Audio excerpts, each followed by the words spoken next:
Hello everyone and welcome back. आज के class में हम लोग बैंकिंग चैप्टर को पूरा वन शॉट में कवर करने वाले हैं, जिसमें हम लोग बैंकिंग चैप्टर जो कि हमारा क्लास 12th मैक्रो इकोनॉमिक्स का चैप्टर नंबर 6 है, वो हम लोग आज पूरा वन शॉट में रिवाइज करके कंप्लीट करेंगे। पूरा डिटेल में रिवीजन करेंगे और सारा पॉइंट को कंसिडर करेंगे। लेकिन ध्यान रखना, तुम्हें बैंकिंग चैप्टर में हमेशा, बैंकिंग क्या बाकी चैप्टर्स में भी, क्लासेस करने के बाद रीड जरूर से करना है बुक को। डेफिनेशंस, पॉइंट्स वगैरह याद करना है, डिफरेंस बिटवीन याद करना है, कुछ फॉर्मूला है तो याद करना है, डायग्राम्स है तो डायग्राम्स को याद करना है। ये सारा चीज करना पड़ेगा। सिर्फ वीडियो देख लेने से ऐसा नहीं है कि एग्जाम में तुम सब कुछ लिख पाओगे। वीडियो देख लिए इसका मतलब तुम्हारा कॉन्सेप्ट सारा क्लास खत्म हो गया। अब कुछ पॉइंट्स को तुम्हें लर्न करना पड़ेगा, वो सारा चीज ध्यान से घर में रीड करके पढ़ाई करना पड़ेगा, तभी जाकर चैप्टर पूरे अच्छे तरीके से कंप्लीट होगा, जिससे तुम एग्जाम्स में फुल मार्क्स स्कोर कर सकते हो इजीली। चलो बिना टाइम वेस्ट किए हम शुरू करते हैं banking chapter macro economics class 12th का। सबसे हेडिंग है बैंकिंग, जिसमें हम लोग पढ़ेंगे कमर्शियल बैंक्स के बारे में। अब याद करो, बैंकिंग के बारे में जब हम पढ़ रहे थे उसमें कमर्शियल बैंक और सेविंग बैंक दो प्रकार का बैंक था। जब हम लोग लास्ट क्लास में मनी चैप्टर को पढ़े थे उसमें हम लोग डिस्कस किए थे बैंक दो प्रकार का होता है, एक कमर्शियल बैंक होता है और एक सेविंग बैंक होता है। जनरली सेविंग बैंक एक ही है, जनरली क्या एक ही है, जिसका नाम है पोस्ट ऑफिस सेविंग बैंक। और अब कमर्शियल बैंक बहुत सारे हैं, एसबीआई हो गया, आईसीआईसीआई हो गया, एक्सिस हो गया, और भी जितने बैंक्स तुम देखते हो वो सारे कमर्शियल बैंक्स होते हैं। तो इस चैप्टर में हम लोग सिर्फ और सिर्फ कमर्शियल बैंक्स के बारे में पढ़ने वाले हैं। ठीक है, चलो शुरू करते हैं। सबसे पहले कमर्शियल बैंक। अब ये कमर्शियल बैंक होता क्या है? Definition: commercial bank is an institution which performs the function of accepting deposit. पहला पॉइंट एक्सेप्टिंग डिपॉजिट, दूसरा point granting loans and making investment with the aim of earning profit. ये चारों features होना चाहिए। Deposit को एक्सेप्ट करेगा, loan को grant करेगा, इन्वेस्टमेंट करेगा और साथ में वो प्रॉफिट कमाने का कोशिश करे। जरूरी नहीं है प्रॉफिट हो, नुकसान भी हो सकता है, लेकिन उसका बिजनेस करने का मोटिव ये है कि उसे प्रॉफिट हो। ठीक है, तो इस प्रकार के बैंक्स को हम बोलते हैं कमर्शियल बैंक्स। ठीक है, अब साथ में फंक्शंस ऑफ कमर्शियल बैंक में आते हैं। मैं सारे इंपॉर्टेंट पॉइंट्स को रिवाइज करवाऊंगा जो तुम्हारे एग्जाम पॉइंट ऑफ व्यू से बहुत इंपॉर्टेंट है। तो फंक्शन ऑफ कमर्शियल बैंक में दो प्रकार का फंक्शन, एक है प्राइमरी फंक्शन और दूसरा है सेकेंडरी फंक्शन। अब बैंक का मैं तुम्हें ओवरऑल आइडिया देना चाहता हूं चैप्टर को शुरू करने से पहले, आगे पढ़ने से पहले। बैंक जनरली प्रॉफिट कैसे कमाता है? क्या बैंक तुमसे बहुत सारा चार्जेस लेता है? बैंक अकाउंट खोलने का चार्जेस या ऐसा कोई चार्जेस लेता है? जनरली नहीं लेता है। छोटा मोटा चार्जेस कभी कभार, जैसे कि एसएमएस का चार्जेस हो गया या कैश डिपॉजिट में कभी कभार छोटा मोटा चार्जेस काट लेता है। साल में एक बार 150 रुपए चार्जेस काट लेता है। तो तुम्हें क्या लगता है ये चार्जेस के बेसिस पे क्या बैंक प्रॉफिट कमा पाएगा? कभी भी नहीं कमा पाएगा। तो बैंक का मेन जो प्रॉफिट करने का तरीका है वो है तुमसे पैसा लेता है सस्ते दामों पर। जैसे मान लो तुम मान लो सेविंग अकाउंट में डिपॉजिट कर दिए पैसा, ठीक है, सेविंग में डिपॉजिट कर दिए पैसा, 4% का इंटरेस्ट रेट देगा। तुम 1 लाख रुपए डिपॉजिट कर दिए। अब 1 लाख के ऊपर सालाना तुम्हें कितना मिलेगा? 4,000 रुपए का इंटरेस्ट मिलेगा। बैंक इस पैसे को 1 लाख को मिस्टर ए को लोन दे देगा। कितने में? 10% में। उससे इंटरेस्ट कितना लेगा? उससे इंटरेस्ट ले लेगा 10,000 रुपए। तुम्हें पे कितना किया? 4,000। इंटरेस्ट मिला कितना? 6,000। बीच का इंटरेस्ट मिला 10,000, बीच का 6,000 रुपए प्रॉफिट हो गया बैंक का।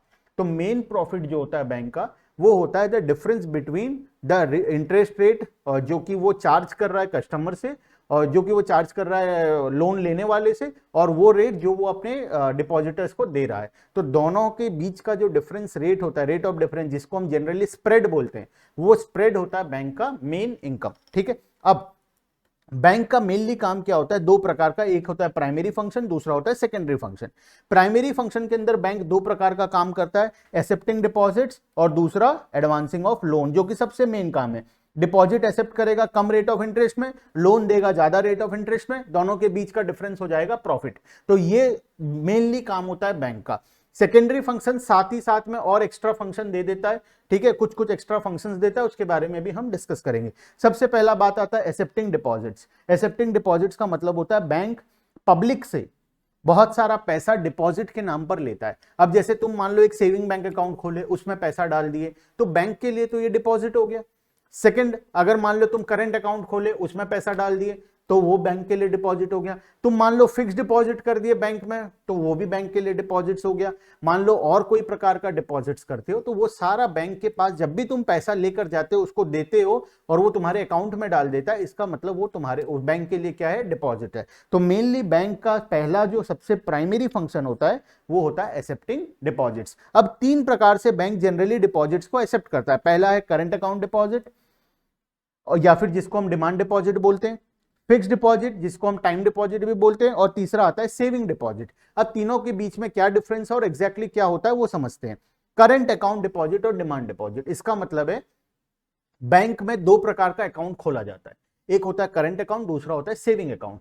जो करंट अकाउंट होता है, उस करंट अकाउंट में वो बिजनेस का पैसा होता है, मतलब बिजनेसमैन जो अपना बिजनेस से रिलेटेड ट्रांजैक्शंस करने के लिए बैंक में अकाउंट खोलता है, उसे हम करंट अकाउंट बोलते हैं। इस करंट अकाउंट पे बैंक कोई भी इंटरेस्ट हमें पे नहीं करता, यहां पर कोई भी हमें इंटरेस्ट, नो इंटरेस्ट, मतलब फोकट का पैसा हमसे ले लेता है, क्योंकि बिजनेसमैन को बिजनेस करना है, उसको इंटरेस्ट कमाने का शौक नहीं है, उसे अपना बिजनेस करने का शौक है। वो इजीली पेमेंट करना चाहता है, इजीली कस्टमर से पेमेंट रिसीव करना चाहता है, वो इस वजह से बैंक में अकाउंट खोला है। तो वहां पर उसका मोटिव नहीं है कि वो इंटरेस्ट अर्न करे, तो बैंक भी जानबूझकर उसमें इंटरेस्ट नहीं देता है। तो करंट अकाउंट डिपॉजिट में बैंक कोई भी इंटरेस्ट नहीं देता, और वो एक प्रकार का डिमांड डिपॉजिट होता है। डिमांड डिपॉजिट का मतलब है जब चाहो तब तुम्हें तुम्हारा पैसा मिल जाएगा, मतलब बैंकिंग आवर्स होना चाहिए, छुट्टी का दिन नहीं होना चाहिए, और तुम बैंक जाओगे अपना पैसा रिटर्न मांगोगे तो बैंक तुम्हें अपना तुम्हारा पैसा रिटर्न करने के लिए बाउंड है, वो किसी भी तरीके से तुम्हें तुम्हारा पैसा रिटर्न करेगा, जिसको हम बोलते हैं डिमांड डिपॉजिट। ऑन डिमांड तुम्हें तुम्हारा पैसा मिलेगा, इसको बोलते हैं हम डिमांड डिपॉजिट, जो कि पहला प्रकार का डिपॉजिट होता है करंट अकाउंट डिपॉजिट के अंदर। नेक्स्ट आता है फिक्स डिपॉजिट, या फिर जिसको हम बोलते हैं टाइम डिपॉजिट। अब ये फिक्स डिपॉजिट या टाइम डिपॉजिट क्या होता है समझना ठीक से।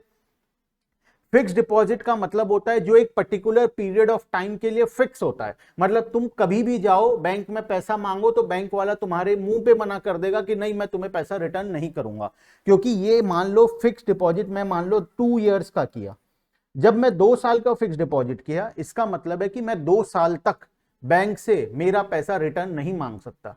बैंक मेरे से पैसा ले लिया, उसके बदले में एक पेपर इशू कर दिया मुझे, अब वो पेपर को मैं 2 साल तक देखता रहूंगा, खुश होता रहूंगा, क्योंकि 2 साल तक मुझे मेरा पैसा रिटर्न मिलने वाला नहीं है। वो होता है फिक्स डिपॉजिट, जिसे हम टाइम डिपॉजिट बोलते हैं, क्योंकि ये एक पर्टिकुलर पीरियड ऑफ टाइम के लिए फिक्स होता है। अगर तुम 2 साल का फिक्स डिपॉजिट किए तो ये 2 साल तक फिक्स रहेगा, 5 साल का किए तो 5 साल तक रहेगा, इस वजह से इसको हम लोग बोलते हैं फिक्स डिपॉजिट या फिर टाइम डिपॉजिट। और तीसरा आता है सेविंग डिपॉजिट।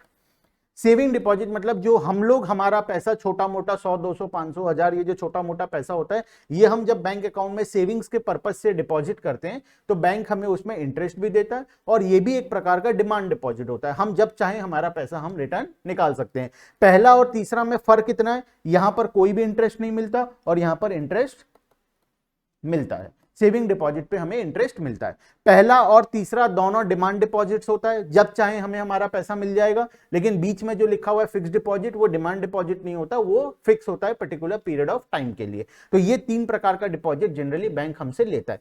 अब बताओ डिमांड डिपॉजिट है, तो डिमांड डिपॉजिट को हम एक ना चेकेबल डिपॉजिट भी बोलते हैं। चेकेबल डिपॉजिट का मतलब बैंक का चेक के थ्रू हम लोग इसको विड्रॉ कर सकते हैं। Current account deposit and saving deposits are also known as chequeable deposit. Chequeable deposit का मतलब है जो बैंक का चेक होता है, चेक को हम डिपॉजिट करके उसके बदले में पैसा बैंक से निकाल सकते हैं। मतलब ओवरऑल बोलने का मतलब ये है कि जब चाहो तुम्हें तुम्हारा पैसा रिटर्न मिल जाएगा। लेकिन फिक्स डिपॉजिट है नॉन चेकेबल डिपॉजिट, इसका मतलब हम चेक डिपॉजिट करके फिक्स डिपॉजिट का पैसा नहीं निकाल सकते। बट इसका बोलने का शॉर्ट फॉर्म में यही है कि this are non demand deposit, मतलब ये एक प्रकार का टाइम डिपॉजिट होता है। बात खत्म, बहुत ही अच्छे से समझ में आ गया होगा मेरे हिसाब से।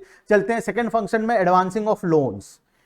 Second important function of bank, advancing of loan. अब इतना सारा पैसा ले लिया है कस्टमर से, करेगा क्या उस पैसे का?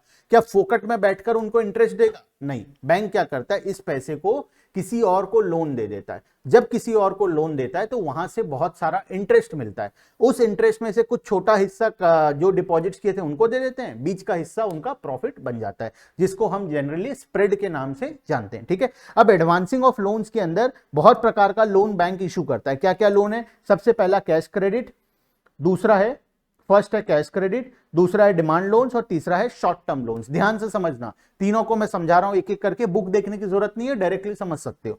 कैश क्रेडिट क्या होता है? कैश क्रेडिट का मतलब होता है बैंक हमें जनरली हमारे स्टॉक्स एंड डेटर्स के अगेंस्ट में पैसा दे देता है। अब ये स्टॉक्स एंड डेटर्स के अगेंस्ट का मतलब है, मान लो मेरे बिजनेस में, ठीक है, 1 करोड़ का स्टॉक है, मैं मेरे गोडाउन में 1 करोड़ रुपए का स्टॉक रखा हुआ है।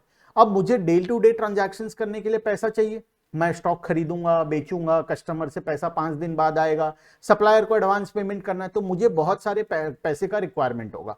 तो बैंक मुझे क्या करता है, मेरा स्टॉक कितना है और मेरे डेटर्स कितने हैं, डेटर्स मतलब जिनसे मुझे पैसा मिलना बाकी है, ये दोनों को मिलाकर उसके बेसिस पे मुझे लोन दे देता है।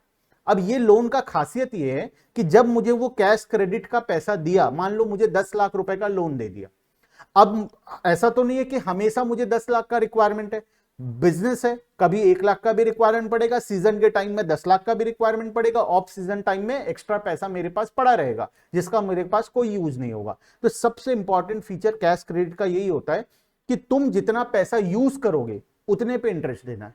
नॉर्मली लोन अगर मान लो मैं 10 लाख का लिया, तो भले वो पैसा मैं इस्तेमाल करूं या ना करूं, मुझे पूरे 10 लाख के ऊपर इंटरेस्ट पे करना पड़ता है, जो कि मेरे लिए बहुत प्रॉब्लमेटिक हो जाएगा। पैसा भी इस्तेमाल नहीं किया और इंटरेस्ट भी देना पड़ रहा है। लेकिन कैश क्रेडिट में ऐसा नहीं होता। कैश क्रेडिट में तुम जितना पैसा इस्तेमाल करोगे उतने पे ही इंटरेस्ट दोगे, जितना इस्तेमाल नहीं करोगे उस पर कोई भी इंटरेस्ट नहीं लगेगा। One of the most important feature of cash credit यही है कि जितना यूज करोगे उतने पे ही इंटरेस्ट देना है, जितना यूज नहीं करोगे उस पर कोई इंटरेस्ट देने की जरूरत नहीं है। ठीक है, देखो नेक्स्ट आता है demand deposit, demand loans. Demand loans क्या होता है? डिमांड लोन्स का मतलब होता है बैंक जनरली अपने अच्छे अच्छे कस्टमर को डिमांड लोन दे देता है। डिमांड लोन का मतलब बैंक जब चाहे पैसा रिटर्न मांग सकता है। Demand loan refers to those loan which can be recalled on demand by the bank at any time.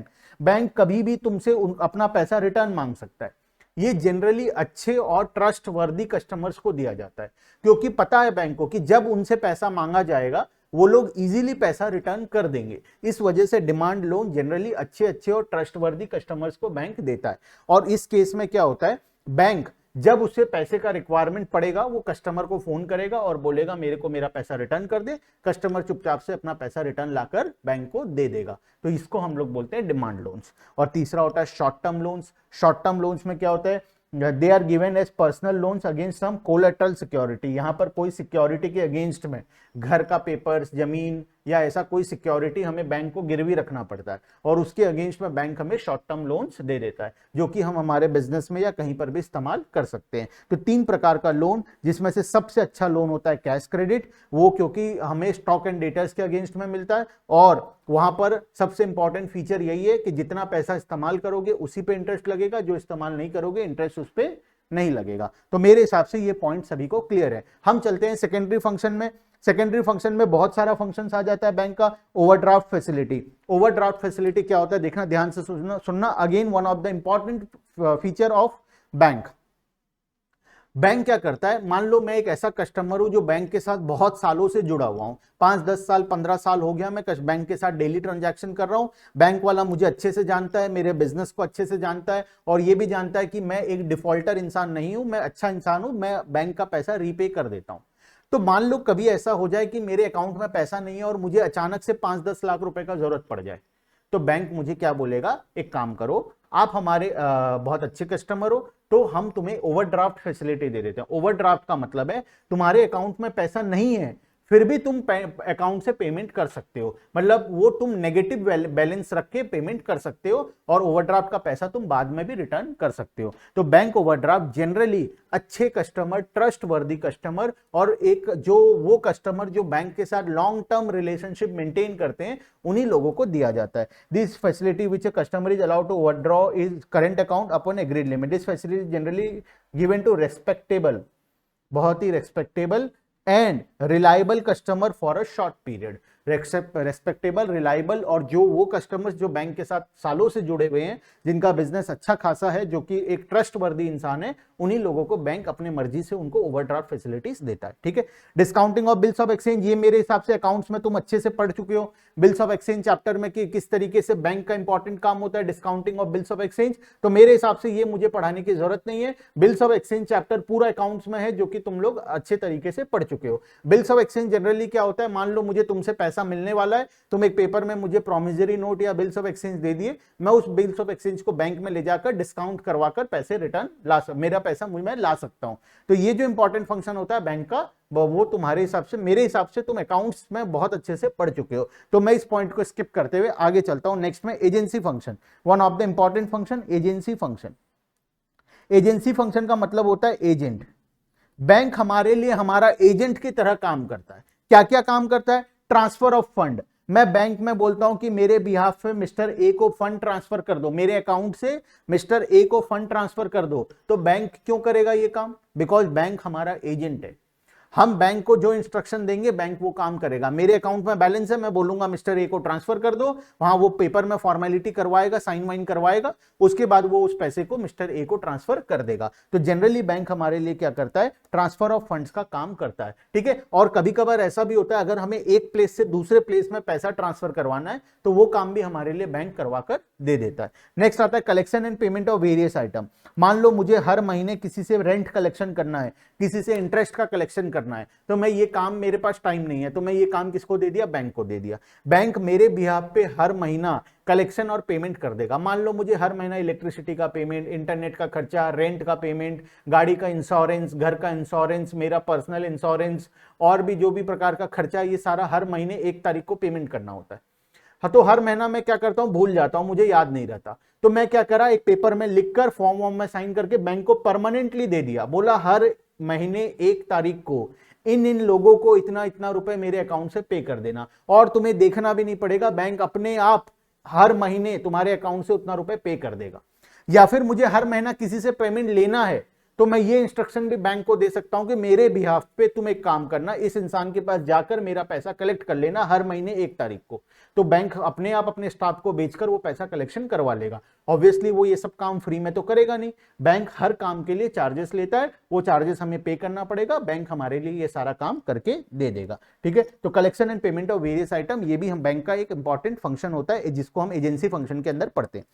Purchase and sale of foreign exchange, मुझे घूमने जाना है फॉरेन, अब फॉरेन जाएंगे तो वहां इंडिया का करेंसी तो चलेगा नहीं, तो मुझे क्या चाहिए? फॉरेन करेंसी चाहिए। अब ये फॉरेन करेंसी मिलेगा कहां से? बैंक से मिलेगा। तो अगर मुझे फॉरेन करेंसी खरीदना है या फॉरेन करेंसी बेचना है तो मैं बैंक के पास जाकर वो सारा काम कर सकता हूं। नेक्स्ट आता है purchase and sales of securities, मुझे कोई शेयर्स खरीदना है, किसी कंपनी में इन्वेस्टमेंट करना है, तो वो भी मैं बैंक के थ्रू इजीली कर सकता हूं। Next income tax consultancy, bank generally अपने बड़े बड़े कस्टमर्स को और जो बहुत ही सिग्निफिकेंट कस्टमर है उनके लिए इनकम टैक्स कंसल्टेंसी का भी काम करता है। जो भी इनकम टैक्स से रिलेटेड उनका प्रॉब्लम्स होता है वो बैंक सॉल्व करके देता है। और ये सारा काम जो है ये ट्रस्ट वर्दी और बड़े कस्टमर के, ऐसा नहीं कि तुम एक अकाउंट खोले 100 रुपए डिपॉजिट किए और बोले चलो मुझे इनकम टैक्स कंसल्टेंसी दो, ऐसा मैं बैंक तुम्हें नहीं देगा।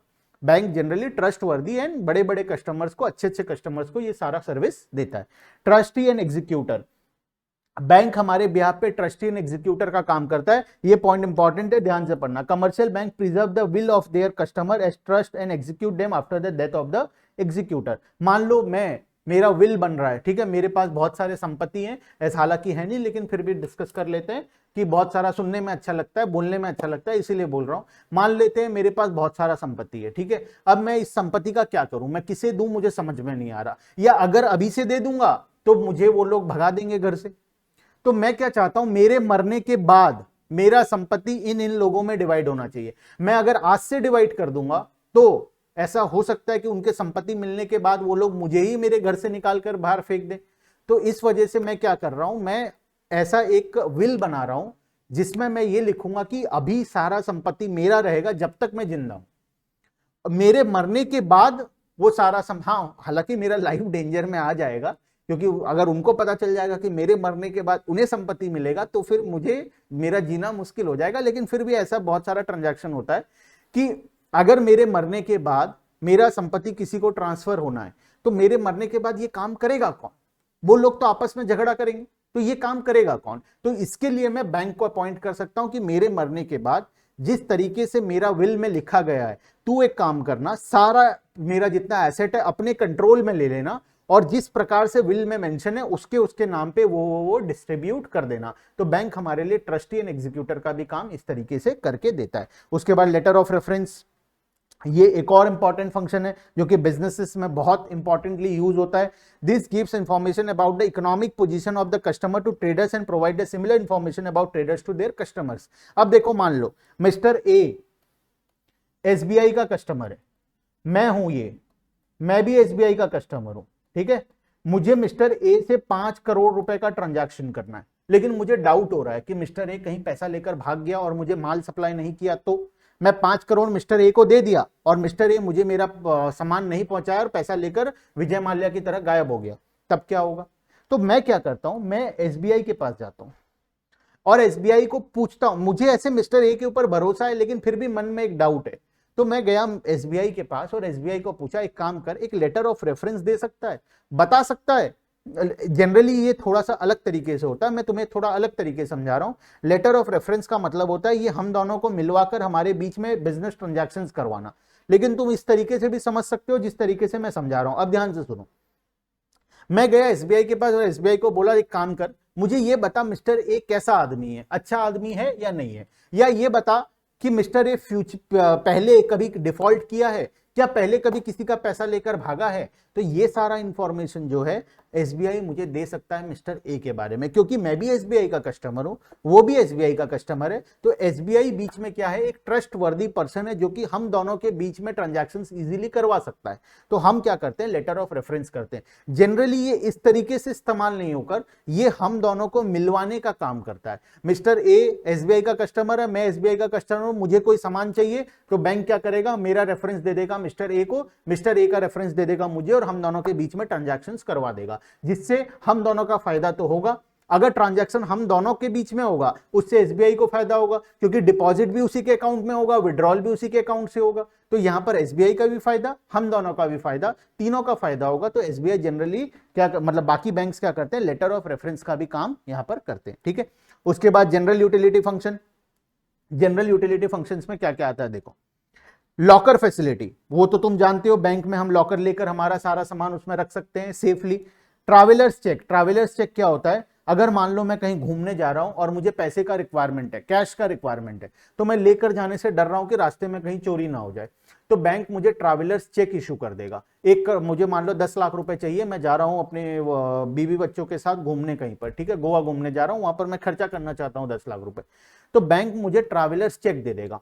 ट्रैवलर्स चेक से मैं क्या कर सकता हूं, 10 लाख रुपए कैश लेकर जाना तो पॉसिबल नहीं है, तो मैं वो क्या करूंगा, मैं वो चेक को लेकर जाऊंगा वहां पर, और वहां पर बैंक में जाकर वो चेक को दिखाकर उसके बदले में पैसा ले लूंगा। तो मेरा पैसा जो मुझे बरगढ़ यहां से लेकर गोवा जाना था वो मुझे जाना नहीं पड़ा, मेरा पैसा ऑटोमेटिकली गोवा में पहुंच गया, बैंक में रखा हुआ है, मुझे चेक लेकर जाना है यहां से, वहां पर दे देना है, वहां पर मुझे कैश मिल जाएगा। ऑब्वियसली मैं जब यहां पर कैश डिपॉजिट करूंगा उसके बदले में मुझे चेक मिल जाएगा, वही चेक मैं वहां पर दिखाकर पैसा वहां से ले सकता हूं। तो ये हाँ, हर एक चीज का ट्रांजैक्शन कॉस्ट होता है, बैंक इसमें अपना चार्जेस कमीशन सब चार्ज करेगा, लेकिन हमारे लिए बहुत यूजफुल है, बैंक हमें वहां पर हमारा पैसा देगा। Letter of credit, letter of credit का मतलब होता है they also issue letter of credit to their customer to certify their credit worthiness.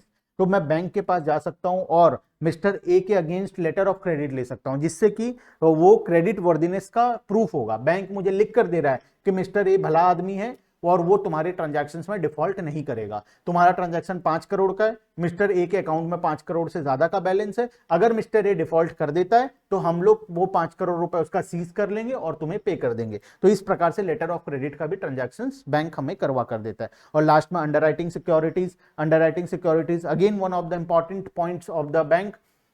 जब भी कोई कंपनी अपना आईपीओ इशू करता है, इनिशियल पब्लिक ऑफरिंग, आईपीओ के टाइम पे क्या होता है, बैंक को जनरली जो पैसा है वो बीच में, bank is a middle man. अब ये ट्रांजैक्शन कैसे होता है, देखो मैं बता रहा हूं रियल लाइफ में कैसे ट्रांजैक्शन होता है।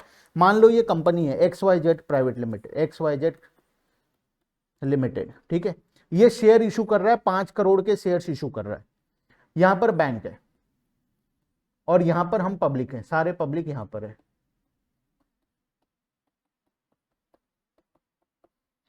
अब ऑब्वियसली शेयर ओवर सब्सक्राइब्ड होता है। मान लो XYZ बहुत फेमस कंपनी है, हम सभी लोग यहां पर अप्लाई कर दिए और ओवर सब्सक्राइब्ड हो गया। ओवर सब्सक्राइब मतलब हम बैंक इशू किया था 5 लाख शेयर्स, एक शेयर्स का प्राइस था 100 रुपीज, तो 5 करोड़ का शेयर्स बैंक इशू कर रहा था। हम सब जो अप्लाई किए, हम अप्लाई किए फॉर 10 लाख शेयर्स, तो ऑब्वियसली 10 लाख शेयर्स तो मिल नहीं सकता, मिलेगा कितना, 5 लाख शेयर्स, तो सभी को आधा आधा मिलेगा। मान लो मैं 2 शेयर्स अप्लाई किया हूं तो मुझे 1 मिलेगा, 200 अप्लाई किया हूं तो 100 मिलेगा, तो हर इंसान को आधा आधा मिलेगा, क्योंकि अवेलेबल ही आधा है, 5 लाख है, अप्लाई हुआ है 10 लाख के लिए। जब हम आईपीओ के लिए अप्लाई करते हैं तो जनरली हमें पहले पेमेंट करना होता है। तो तुम सोचो XYZ लिमिटेड अगर एक बदमाश इंसान निकला, हम 10 लाख का इसे शेयर्स दे दिए, 10 लाख का पेमेंट कर दिए, 10 लाख इंटू 100 मतलब 10 करोड़ रुपए पेमेंट कर दिए, तो क्या ये पैसा लेकर भाग नहीं जाएगा? क्या ये हमें शेयर इशू करेगा? नहीं करेगा, ये पैसा लेकर भाग जाएगा, वहीं पर भाग जाएगा, और सारे कस्टमर बेवकूफ बन जाएंगे, और इस तरीके से इकोनॉमी में ट्रांजैक्शन नहीं हो पाएगा। तो जनरली क्या होता है, हम जो पैसा देते हैं, हम पैसा दे देते हैं बैंक को, बैंक के पास आ गया 10 करोड़ रुपए, ठीक है, ये क्या करेगा, ये शेयर्स जिस दिन हमें अलॉट करेगा, जिस दिन हमें हमारा शेयर्स देगा, उस दिन बैंक इसे 5 करोड़ रुपए दे देगा, और बैलेंस 5 करोड़ रुपए सभी कस्टमर को रिटर्न कर देगा। तो बैंक इज ए ट्रस्ट वर्दी पर्सन इन बिटवीन, जो कि दोनों के ट्रांजैक्शन के बीच में मिडिल मैन का काम करेगा, जिसे हम बोलते हैं अंडर राइटर। और बैंक जनरली अंडरराइटिंग सिक्योरिटीज का काम करता है, जहां पर कि हमें बैंक के ऊपर भरोसा है, बैंक कस्टमर, ये XYZ लिमिटेड को बैंक के ऊपर भरोसा है, तो इस तरीके से बैंक हमारे बीच में ट्रांजैक्शंस करवा देता है। तो ये हो गया हमारा ओवरऑल अभी तक फंक्शंस ऑफ से कमर्शियल बैंक, जिसमें हम प्राइमरी फंक्शन भी पढ़ लिए और सेकेंडरी फंक्शन भी पढ़ लिए। अब नेक्स्ट आता है हमारा मनी क्रिएशन और क्रेडिट क्रिएशन का टॉपिक, ठीक है। देखो, चलो शुरू करते हैं। नेक्स्ट टॉपिक हमारा मनी क्रिएशन और क्रेडिट क्रिएशन। ये टॉपिक इस चैप्टर का सबसे इंपॉर्टेंट टॉपिक है, और साथ ही साथ में बैंक का वन ऑफ द इंपॉर्टेंट काम, जो सबसे इंपॉर्टेंट काम होता है बैंक करता है, वो है मनी क्रिएशन या फिर क्रेडिट क्रिएशन का काम। पूरा डिटेल में प्रोसेस को समझते हैं। देखो, कुछ एजम्पशंस लेंगे, ठीक है, ध्यान से समझने की कोशिश करना, पूरा प्रोसेस बहुत अच्छे तरीके से समझ में आने वाला है अभी हम जब डिस्कस करेंगे मनी क्रिएशन या फिर क्रेडिट क्रिएशन का प्रोसेस। क्या क्या एजम्पशन लेंगे? सबसे पहला assumption, the entire commercial banking system is one unit and is termed as bank. मतलब हम जैसे रियल लाइफ में देखते हैं बहुत सारा बैंक होता है, ICICI bank, SBI, axis bank, ऐसा करके बहुत सारे बैंक्स होते हैं, मतलब 20-25 से भी ज्यादा बैंक्स हैं। तो हम क्या मानकर चलेंगे, यहां हम मानकर चलेंगे कि सभी बैंक एक दूसरे से लिंक्ड है, और हम सभी को एक सिंगल यूनिट मानकर चलेंगे। मतलब मान लो मैं SBI से अगर पैसा निकाल के ICICI में डिपॉजिट कर दिया, तो इसका मतलब यह है कि मैं बैंक से पैसा निकालकर बैंक को डिपॉजिट किया, और मतलब हम सभी बैंक को एक सिंगल यूनिट मान के चल रहे हैं यहां पर। दूसरा, the all receipt and payment in the economy are routed through the bank. जितना भी रिसीट एंड पेमेंट होगा सब बैंक के थ्रू होगा, इसका मतलब कैश में कोई भी काम नहीं होगा, सारा काम बैंक अकाउंट के थ्रू होगा। सारा जितना भी पैसा हमें रिसीव करना है, जितना भी पे करना है, हम बैंक अकाउंट के थ्रू करेंगे, कैश में कोई भी प्रकार का ट्रांजैक्शन नहीं करेंगे, ठीक है। तो ये दोनों एजम्पशन के साथ शुरू करते हैं मनी क्रिएशन या क्रेडिट क्रिएशन का प्रोसेस। अब मैं यहां पर जगह है, यहां पर तुम्हें पूरा प्रोसेस समझाने का कोशिश करता हूं। देखो, सबसे पहले क्या होता है, एक बैंक है, ये एक बैंक है, दिस इज अ बैंक। यहां पर मैनेजर बैठा है। अब ये मैनेजर का काम क्या होता है, मान लो मैं या मिस्टर ए इस बैंक में 1 लाख रुपए डिपॉजिट कर देता है, ठीक है, 1 लाख रुपए डिपॉजिट कर दिया। मैं डिपॉजिट के बगल में D लिखूंगा और लोन के बगल में L लिखूंगा, ठीक है। तो मान लो मिस्टर ए डिपॉजिट कर दिया 1 लाख रुपए, बैंक के लॉकर में कितने रुपए आ गए, 1 लाख रुपए लॉकर में आ गए, ठीक है। पहला ट्रांजैक्शन, मिस्टर ए डिपॉजिट किया, बैंक के लॉकर में आ गया है 1 लाख रुपए, ठीक है, ट्रांजैक्शन खत्म। अब बैंक इस 1 लाख रुपए का क्या करेगा, बैंक इस 1 लाख रुपए से मिस्टर बी को या ABC लिमिटेड को, एक काम करें हम सीरियली चलते हैं, B लिमिटेड को, कंपनी है B लिमिटेड, इसको लोन दे दिया, बैंक इसको लोन दे दिया। मान लो ये लोन लेने आया और इसे लोन मिल गया, कितने रुपए का लोन दे दिया, 90,000 रुपीज का लोन दे दिया, ठीक है। क्यों 90,000 दिया? क्योंकि बैंक को हमेशा एक मार्जिन अपने पास रखना पड़ता है, उस मार्जिन को बोलते हैं स्टैट्यूटरी लिक्विडिटी रेशियो। देखो, लीगल रिजर्व रिक्वायरमेंट बोलते हैं, इसके अंदर 2 हिस्सा होता है, वो हम पढ़ेंगे। इसको हम बोलते हैं लीगल रिजर्व रिक्वायरमेंट। फिर इस लीगल रिजर्व रिक्वायरमेंट का 2 हिस्सा होता है, वो हम लोग डिटेल में पढ़ेंगे। लेकिन बैंक के लिए अभी तुम मानकर चलो, लीगल रिजर्व रिक्वायरमेंट के अकॉर्डिंग मान लो 10% का रिजर्व का रिक्वायरमेंट है, तो बैंक के पास जितना भी डिपॉजिट आएगा उसमें से 10% हिस्सा वो अलग कर देगा, बाकी पैसा किसे लोन दे सकता है, वो किसी भी कस्टमर को लोन दे सकता है। तो मिस्टर बी को 90,000 रुपए लोन मिल गया। अब मिस्टर बी को क्या ये कैश में मिलेगा? क्या लोन कभी कैश में मिलता है? नहीं। ये क्या हुआ, मिस्टर बी के नाम पर एक अकाउंट खोल दिया गया। ये काम कौन किया? बैंक वाला किया। बैंक वाला मिस्टर बी के नाम से एक अकाउंट खोल दिया और 90,000 रुपए इस अकाउंट में डिपॉजिट किया। मतलब मिस्टर बी को कैश में नहीं दिया है, उस अकाउंट में डिपॉजिट कर दिया। कितना? 90,000 रुपए। तो जब वो लोन दिया और अकाउंट में डिपॉजिट किया, तो क्या तुम्हें नहीं लगता ये 90,000 का डिपॉजिट बैंक के पास फिर से आ गया? मतलब 90,000 का लोन देता है और उसी पैसे को अपने ही अकाउंट में डिपॉजिट कर लेता है। तो 90,000 का डिपॉजिट बैंक के पास फिर से आ गया। अब बैंक क्या करेगा? मिस्टर सी को बुलाएगा और मिस्टर सी को अगेन क्या कर देगा? लोन दे देगा। कितना रुपए का दे दिया? 81,000 रुपीज का लोन दे दिया। फिर मिस्टर सी के नाम से अकाउंट खोलकर उसी पैसा को डिपॉजिट करवा दिया। तो ये प्रोसेस चलता जाएगा, चलता जाएगा, चलता जाएगा। बैंक क्या करेगा? 1,00,000 रुपए का इनिशियल डिपॉजिट के बदले में मल्टीपल टाइम्स अपना क्रेडिट क्रिएशन का काम करेगा। हर बार जब भी वो लोन देगा, वो कैश में कभी भी नहीं देगा, वो सारा पैसा एक अकाउंट में डिपॉजिट करवाएगा। उस अकाउंट में जो डिपॉजिट होगा, वो अकाउंट में जब डिपॉजिट आया तो वो अगेन बैंक के लिए फिर से डिपॉजिट बन गया। जब अगेन फिर से डिपॉजिट बन गया तो उस पैसे से फिर से 90% आगे लोन दिया जा सकता है। तो ये प्रोसेस चलता जाता है। धीरे धीरे ये अमाउंट, जैसे 1,00,000 था, 90,000 हुआ, 81,000 हुआ, 72 होगा, ऐसे धीरे धीरे कम होते होते होते होते एक टाइम आएगा जब नियर अबाउट जीरो हो जाएगा। जीरो तो एग्जैक्ट कभी भी नहीं होगा, नियर अबाउट जीरो हो जाएगा पैसा। वहां पर जाकर क्रेडिट क्रिएशन का प्रोसेस कंप्लीट होगा, पूरा एक साइकिल कंप्लीट होगा। ठीक है, चलो देखते हैं आगे। मेरे हिसाब से सभी को समझ में आया होगा, पहले भी सभी लोग पढ़े हुए हैं, साथ ही साथ में हम रिवाइज के हिसाब से पढ़ रहे हैं, तो हम लोग उसी हिसाब से कॉन्सेप्ट को रिवाइज कर रहे हैं। मेरे हिसाब से सभी को समझ में आ गया। अब बात है एग्जाम में अगर क्वेश्चन आ जाए तो क्या लिख कर आएंगे। एग्जाम में अगर क्वेश्चन आता है तो सबसे पहला काम है तुम्हें दोनों एजम्पशंस को लिखना। ठीक है, पहले दोनों एजम्पशंस लिखना, उसके बाद पूरे प्रोसेस को एक्सप्लेन करना है विथ तुम चाहो तो एक डायग्राम भी बनाकर दिखा सकते हो। जैसा डायग्राम हम बनाए ना, उसी प्रकार का एक छोटा सा डायग्राम भी बना सकते हो साइड में, जिससे वो तुम्हारा कॉपी ज्यादा प्रेजेंटेबल। और डायग्राम बनाओगे तो अच्छे से बनाना, ऐसा नहीं कि पेंसिल लिए, पेन लिए और ऐसे ही गोला गोला बना दिए और फटाफट फटाफट बना दिए। एक ढंग से, एक प्रेजेंटेबल तरीके से डायग्राम को बनाना, जिसमें पूरे क्रेडिट क्रिएशन का प्रोसेस को समझा सकते हो तुम आराम से। एक एग्जाम्पल लेकर भी समझा सकते हो। मिस्टर ए 1,00,000 रुपए डिपॉजिट करता है, वो फिर मिस्टर बी को लोन बन जाता है। एक एग्जाम्पल के तौर पे भी तुम उसे समझा सकते हो पूरे प्रोसेस को। ठीक है, तो मेरे हिसाब से यहां पर हमारा काम हो गया। नेक्स्ट चलते हैं हम लोग। अच्छा, ये लीगल रिजर्व रिक्वायरमेंट क्यों रखा जाता है, ये भी कभी कभार क्वेश्चन आता है। Why bank is required to keep legal reserve requirement? क्यों है ये 10% का रिक्वायरमेंट? ये 10% का रिक्वायरमेंट इसीलिए कि मान लो मिस्टर ए को कैश का जरूरत पड़ गया, 1,00,000 डिपॉजिट किया था, मान लो मिस्टर ए को 10-20 हजार का डिपॉजिट मतलब पैसा निकालने का जरूरत पड़ गया, तो वो बैंक के पास जाएगा। तो बैंक अगर पूरा अमाउंट लोन दे देता तो बैंक के पास पैसा नहीं होता देने के लिए। इसीलिए बैंक हर बार 10% का हिस्सा रखते जाएगा, तो धीरे धीरे करके उसके पास बहुत सारा कैश जमा हो जाएगा। तो जब भी कोई इंसान अपना पैसा बैंक निकालने जाएगा, बैंक उसमें से उसको उसका हिस्सा दे देगा।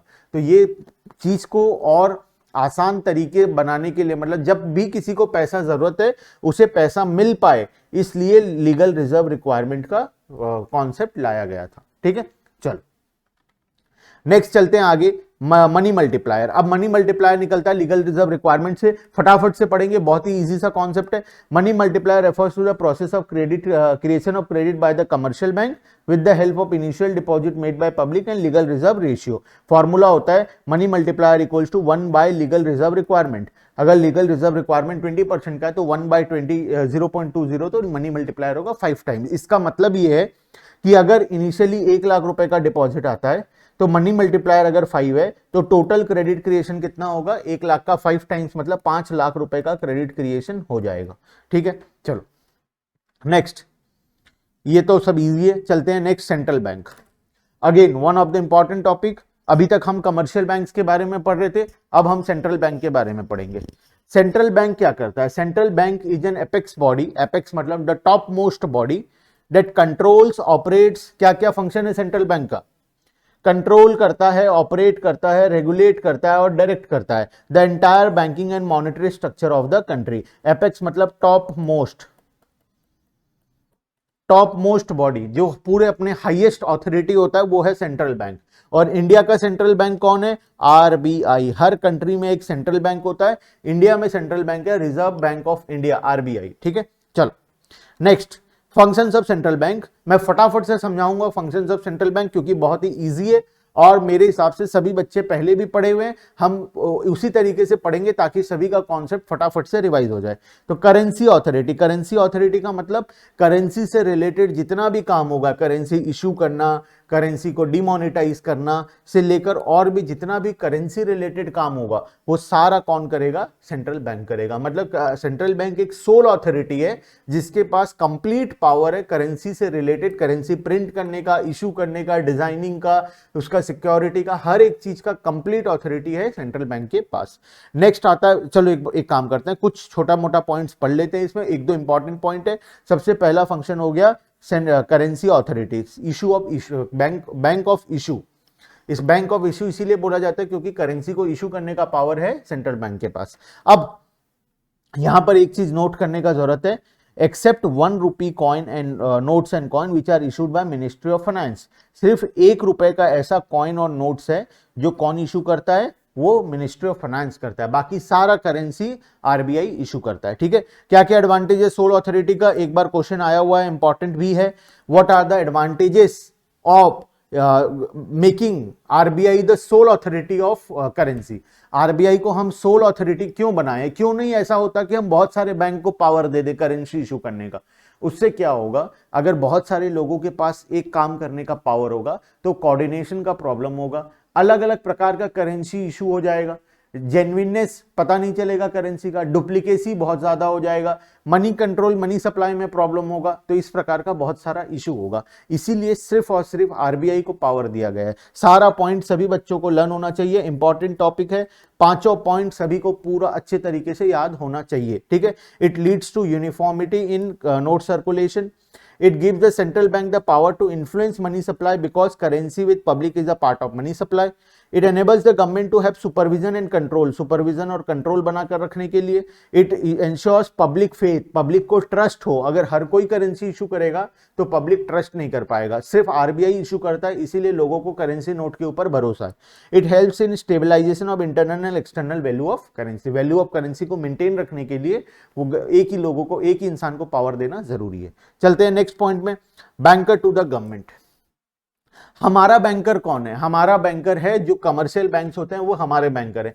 हमारे पैसा, अगर मुझे पैसा डिपॉजिट करना है तो मैं कहां जाऊंगा? मैं कोई भी लोकल बैंक, एसबीआई हो गया, आईसीआईसी बैंक हो गया, एक्सिस बैंक हो गया, इनके पास जाऊंगा। लेकिन अगर गवर्नमेंट को अपना पैसा डिपॉजिट करना है तो वो कहां जाएगा? कौन से बैंक के पास जाएगा? गवर्नमेंट अपना सारा ट्रांजैक्शन और सारा पैसा वो कहां रखता है? आरबीआई में रखता है। हाँ, गवर्नमेंट का बाकी अकाउंट्स, बाकी जगह में भी अकाउंट होता है छोटा मोटा ट्रांजैक्शंस के लिए, लेकिन majority of the transactions and majority of the पैसा डायरेक्टली वो आरबीआई के पास रखता है। ठीक है, बैंकर टू द गवर्नमेंट, वो गवर्नमेंट का बैंकर है। Agent and financial advisor to the central government and all the state government. It as a banker it carries out all the banking business of the government. क्या क्या करता है? Current account, keeping cash balances, accept receipt and make payment, also gives loans and advances. Government borrows money by selling treasury bills to the central bank. मतलब जो काम हमारे लिए commercial bank करता है वही सारा काम गवर्नमेंट के लिए आरबीआई करके देता है। ठीक है, चलो next, bankers bank and supervisor. ये अगेन इंपॉर्टेंट है, बहुत बार क्वेश्चन आया हुआ है, सिर्फ ये सिंगल पॉइंट से क्वेश्चन आया हुआ है। रीजन क्या है? क्योंकि इसके अंदर बहुत सारा छोटा छोटा पॉइंट्स और है, तो यहां से क्वेश्चन बहुत बार एग्जाम्स में आया हुआ है। Why RBI is known as bankers bank and supervisor? क्यों आरबीआई को हम बैंकर्स बैंक बोलते हैं?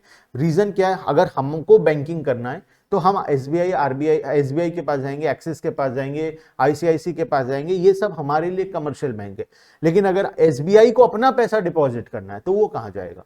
वो आरबीआई के पास जाएगा। एसबीआई को लोन चाहिए, बैंक को लोन चाहिए, तो वो कहां जाएगा? आरबीआई के पास जाएगा। इसीलिए हम इसको बैंकर्स बैंक भी बोलते हैं। ठीक है, अब ये क्या क्या काम करता है देखो, important, custodian of cash reserve, जो भी कमर्शियल बैंक का कैश रिजर्व होता है वो सारा आरबीआई के पास में होता है। Commercial bank are required to keep a certain proportion of their deposit known as cash reserve और CRR with the central bank.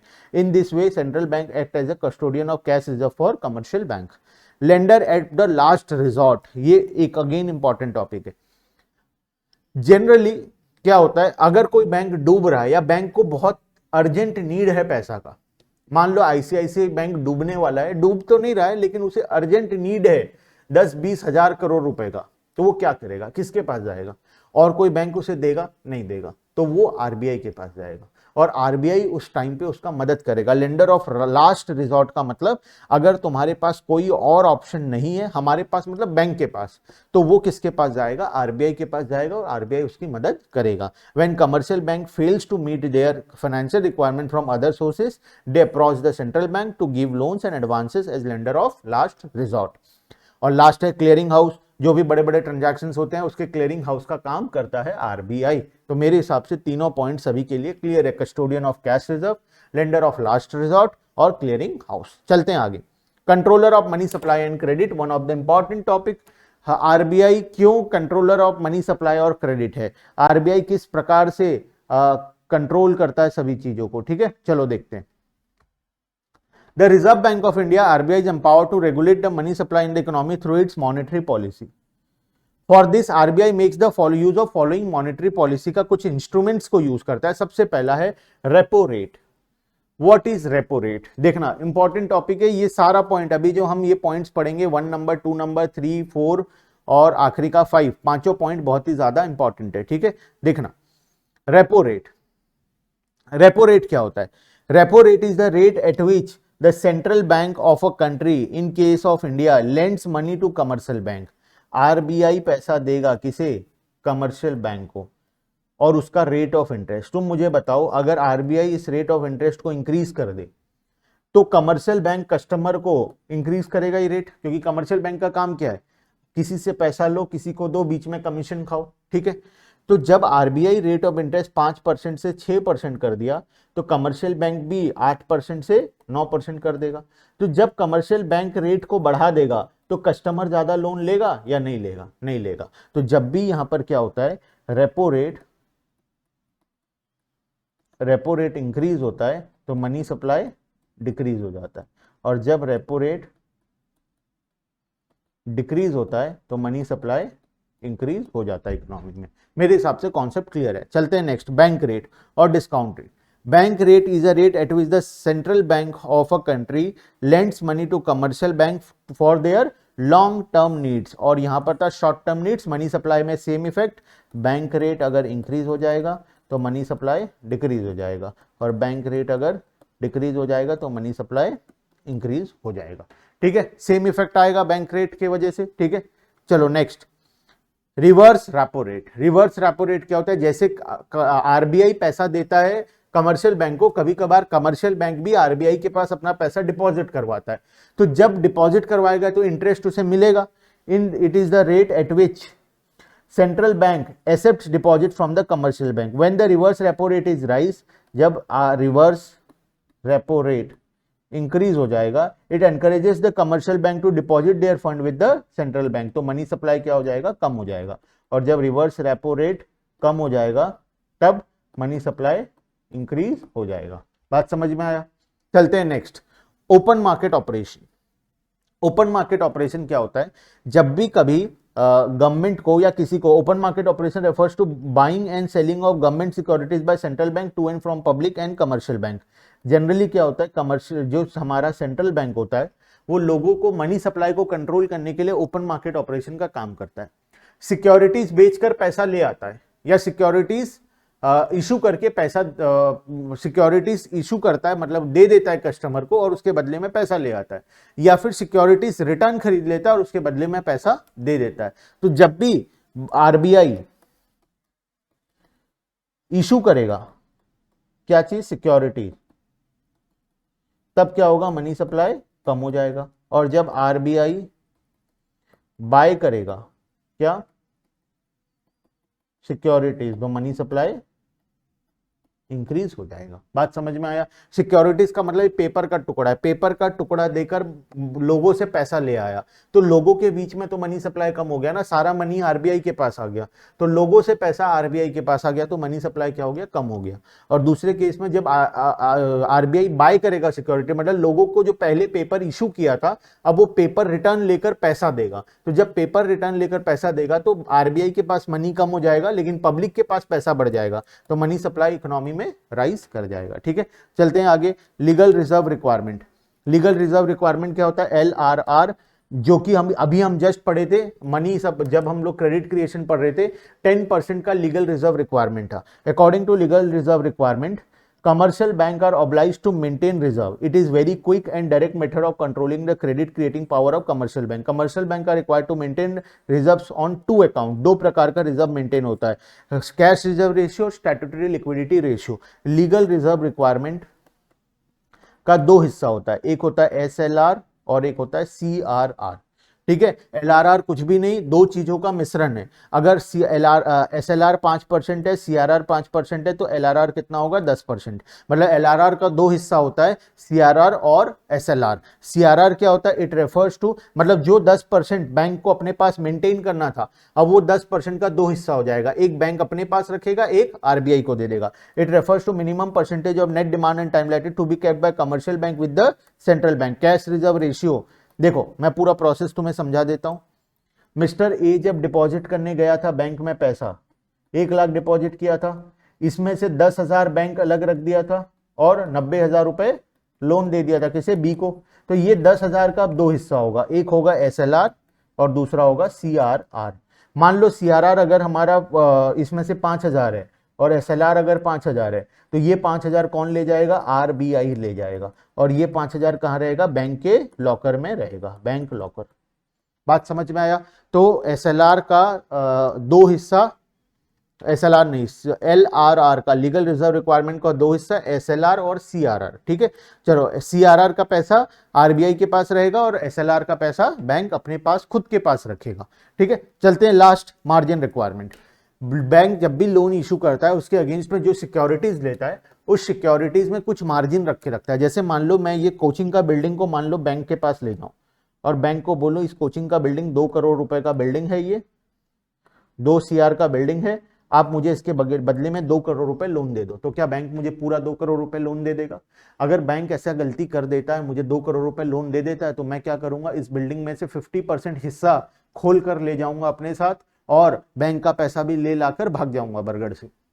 Bank का पैसा डूब गया, तो बैंक जनरली क्या करता है, जितने प्रकार का प्रॉपर्टी होता है, जितने भी वैल्यू का प्रॉपर्टी होता है, उसका पूरा पैसा नहीं देता, उसमें से कुछ पैसा अपने पास रख लेता है और बैलेंस पैसा दे देता है। जहां मान लो 2 करोड़ का बिल्डिंग है, तो मुझे 1.5 CR का लोन देगा, 50 लाख का लोन कम दिया है, तो क्या तुम्हें लगता है अब मैं भागूंगा पैसा लेकर? 2 करोड़ का बिल्डिंग के बदले में मुझे सिर्फ 1.5 करोड़ रुपए मिला है, अगर मैं भागता हूं तो मेरा ही 50 लाख का नुकसान है और बैंक का तो फायदा हो जाएगा। तो इस केस में मैं कभी भी नहीं भागूंगा बिल्डिंग को छोड़कर।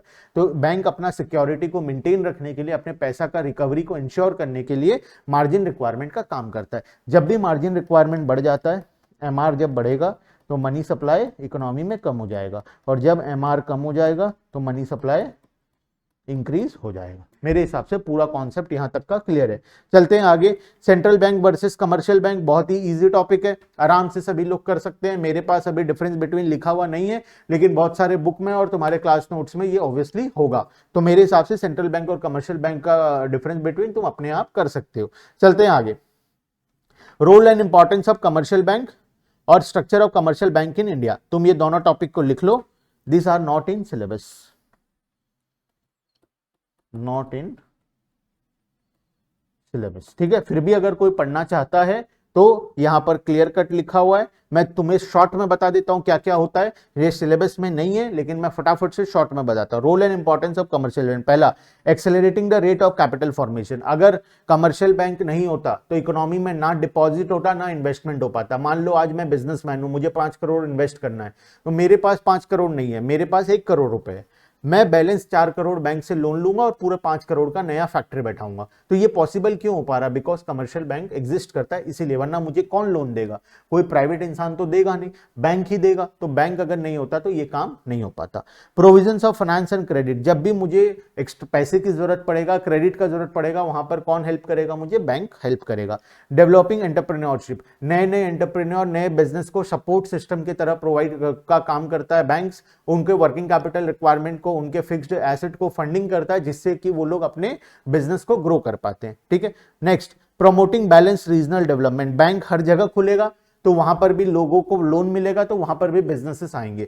तो इस वजह से हर एरिया का डेवलपमेंट में बैंक का बहुत बड़ा रोल है। तो बैंक बैलेंस्ड रीजनल डेवलपमेंट का काम करता है, हर एरिया का ग्रोथ एंड डेवलपमेंट का काम करके देता है bank. Help to consumers, consumers को बहुत सारा हेल्प होता है बिकॉज ऑफ बैंक। अगर हमें डिपॉजिट करना है तो हम डिपॉजिट कर सकते हैं, पैसा चाहिए तो बैंक मिल जाएगा। तो बहुत प्रकार का काम हमें बैंक के थ्रू होता है। तो पांचवा पॉइंट है हेल्प टू कस्टमर्स। ठीक है, next structure of commercial bank in India, बहुत प्रकार का कमर्शियल बैंक होता है इंडिया में। शेड्यूल बैंक किसे बोलते हैं? जो कि आरबीआई के शेड्यूल के अंदर में मेंशन है। पब्लिक सेक्टर बैंक, वो बैंक जो कि owned and controlled by the government है। Private sector bank, owned and controlled by private businessman. Foreign bank जो कि इंडिया का नहीं है, बाहर का है, लेकिन इंडिया में वो अपना ऑफिस खोल कर रखा है। नॉन शेड्यूल बैंक जो कि आरबीआई के शेड्यूल के अंदर में मेंशन नहीं है।